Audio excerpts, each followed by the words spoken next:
In fact, only last week, I was in a museum to meet a very cool guy called Damian Dibben. Are we changing cameras? Hi. I like this side.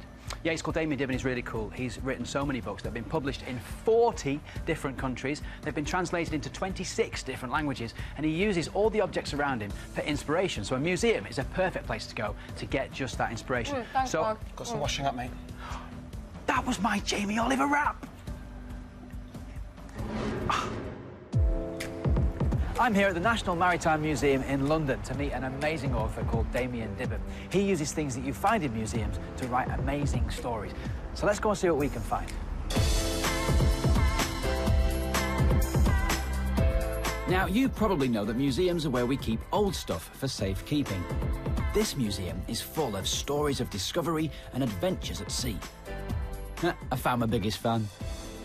Have a look at this. This is the actual coat that Admiral Nelson was wearing at the Battle of Trafalgar. You can even see the bullet hole in the shoulder where he was shot.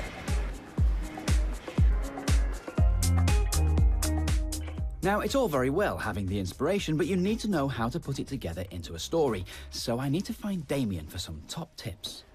You must be Damian. Hi. How you doing? I'm Barney. Hi, how are you? Nice to meet you. I'm very well, thank you. It was the notepad and the pen that gave it away that you're an author. I'm taking notes, I'm doing some drawings. Where do you find the inspiration for your stories? History is the greatest story of them all, and what's even more incredible about it, it's all true. So just think of the kind of incredible cast of people you've got from history, all the inventors, the explorers, the people who changed the world, the conquerors, but also all the villains. And interestingly, this week, over the weekend, is a Museums at Night week. 600 museums are going to be open, and the public can go and see these special exhibitions. I'm doing a talk in Guildford Castle, in the old medieval hall of Guildford Castle, and it's going to be a really special night. Let's talk about the History Keepers. For those that haven't read it, what's it about? Basically, it's about a 14-year-old boy called Jake Jones who finds out his parents are lost in history, they're missing in history, and he has to join this secret service called the History Keepers to track them down. So, if you were to give 3 top tips on things to think about while you're writing a story, what would they be? Passion for the story, I think interest in the world and all the great people who've been in it, and I think also discipline.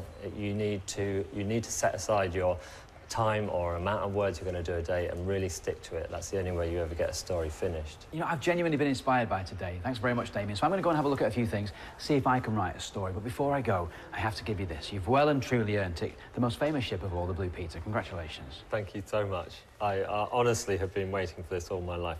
I'm very, very touched. Right then, I'm going to go and write this story. So, 3 things. Passion. I've already forgotten. I'm only kidding, I've remembered them. Okay, so 3 top tips. Passion, interest in the world around you, and discipline. There's my inspiration, watch me go. Once upon a time, there was a man with a red nose and a red chin, and then only one shoe on. And one day, he was making a really scary face, and the wind changed, and he spent the rest of his life looking like Lindsay Russell. You're not going to show her this, are you?